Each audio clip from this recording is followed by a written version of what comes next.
আসসালামু আলাইকুম। আজকে আমরা আলোচনা করব মৌলিক অর্থনৈতিক সমস্যার 2 নম্বর সমস্যা নিয়ে কি উপায়ে উৎপাদন করা হবে। মূলত উৎপাদন কৌশল হচ্ছে দুটি। একটি হচ্ছে শ্রমনিবিড় উৎপাদন। শ্রমের পরিমাণ বেশি এবং অল্প মূলধন দ্বারা যে উৎপাদন পরিচালনা করা হয় তাকে শ্রমনিবিড় উৎপাদন বলে।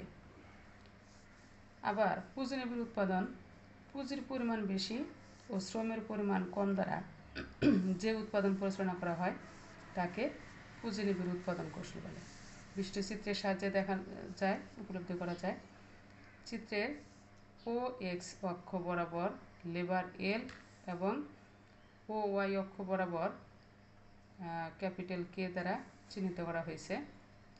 এখানে উৎপাদন কৌশল টেকনিক 1 এবং টেকনিক 2 এ বিন্দুতে এবং বি বিন্দুতে বিষয়টি চিহ্নিত করা হয়েছে একটি সমুৎপাদন রেখা কিউ0 রেখার মাধ্যমে। এক্ষেত্রে ক্যাপিটালের পরিমাণ বেশি এবং লেবারের পরিমাণ কম দ্বারা যতটুকু উৎপাদন করা সম্ভব, ঠিক একই পরিমাণ দ্রব্য ক্যাপিটাল পরিমাণ কম এবং লেবারের পরিমাণ বেশি দ্বারা উৎপাদন করা সম্ভব। বিষয়টি যদি আমরা একটি উদাহরণের মাধ্যমে দেখি, যে এ হলো দেশ আমেরিকা এবং বি হলো দেশ বাংলাদেশ।